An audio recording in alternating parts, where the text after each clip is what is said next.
In this episode, you'll discover why the finish is key to getting good in big boats like 8s, quads, and 4s. Feel the grip of the oar handle, smooth yet firm in your hands. Taste the salt of your own sweat and the occasional splash of water. It's all part of the journey. Welcome to another episode of Faster Masters Rowing Radio. Each week, our host, Masters rowing coach Rebecca Caro, dives deep into the world of Masters rowing. Whether you're on the water or in the gym, join us to become a faster master. Let's go rowing. Hello, everybody. It's great to be back. And today we're going to be tackling a topic which is quite close to my heart. I'm racing in an 8 at the moment. And so we're going to be talking about finishes for 8s, quads, and 4s. These are big boats, and big boats are rowed differently than small boats. So what are the key things you have to be able to do in order to make your big boat go well? Start with the basics. You must finish together. All the oars have to come out of the water at the exact same time. So if you're watching a video of your crew, look for the amount of oar above the water surface, pause the video and see if everybody's oars are exactly the same height above the water surface as the oars come out of the water. So you might want to nudge the video forward on a kind of freeze frame.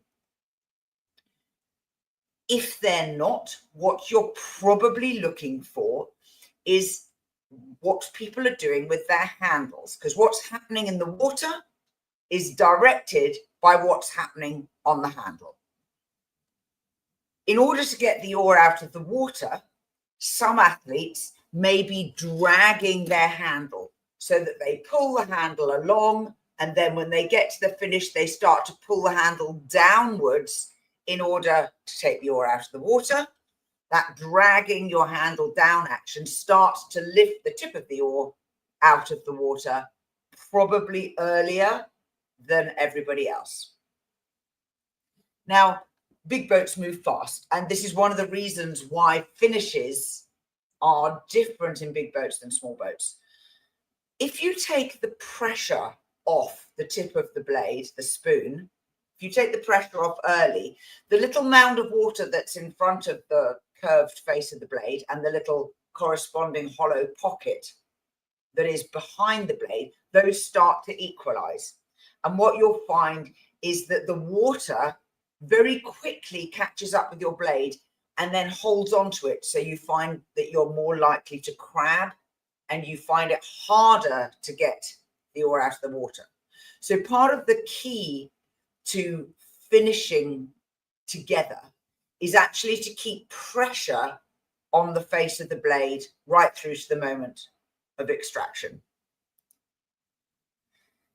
Signs that you might be dragging your blade out of the water. So on the handle end, we've already talked about drawing the handle downwards before you finish the stroke. But at the blade end, you might find that the bottom edge flicks water as it comes out.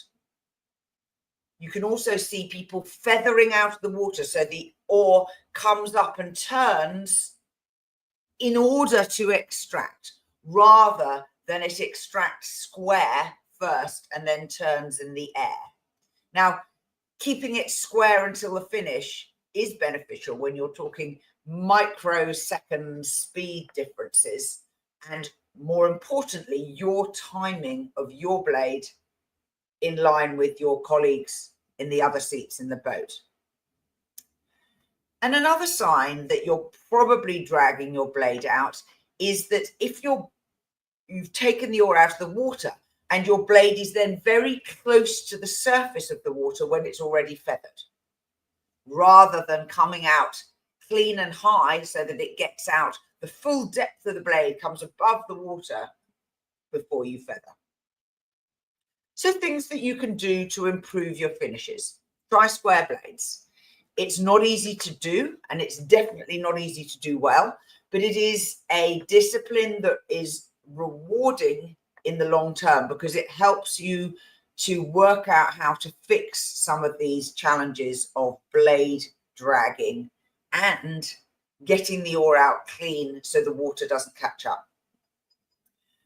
Before you try square blades, check first when you're sitting stationary that you have your foot stretcher set up correctly so that your angle of the shaft of your oar is parallel with everyone else's on that side of the boat. In an 8, you can check this by measuring the distance that the back of the back wheel of your seat is behind the face of the pin. Usually this is between 58 and 62 centimeters. Get in touch if you don't know how to measure that, if you don't know what this measurement is. When you are rowing square blades, it's also important to know where your handle should be at the finish, the moment before you take the blade out of the water. So with the boat stationary, everyone sits squared and buried at the finish. Look down and see, where is my handle on my chest? Where is my outside arm if I'm in a sweep boat? Where is my the gap between my handles if I'm in a sculling boat? Other things that you can do to help improve your ability to finish together is practice square blade rowing. Practice holding on to the finish for 1 centimeter longer than you did before. So you all need to do that on the same stroke. Do it for 10 strokes at a time and just hold on to your finishes is the call that I use.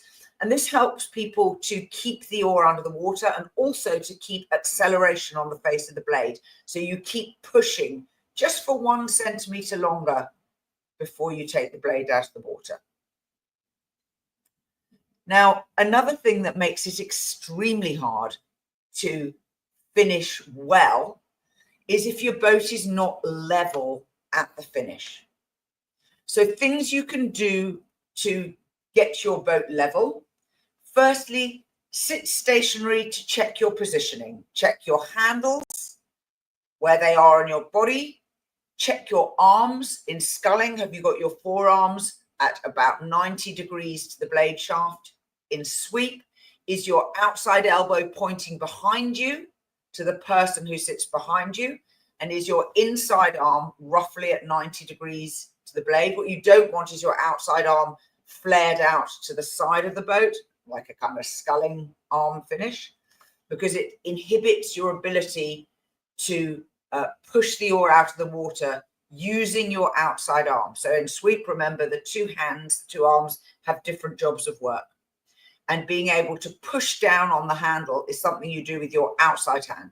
Your outside hand controls the height of the handle. The inside hand squares and feathers. Also, if your elbow, right at the very finish, with your blade squared and buried under the water, if your elbow is lower than your wrist in sweep or sculling, it's really hard to put downward pressure to push the oars out of the water. So that means you're rigged too high. You need to make adjustments for that. When you're rowing square blades, the height differences really show up when the boat's not level. So your square blade rowing and your level finish are two things that work together. If one's off, the other is likely to be off too. So when the boat's not level, what it highlights is the differences in your finish timing and also your handle heights. So going back and fixing those is a good way to start.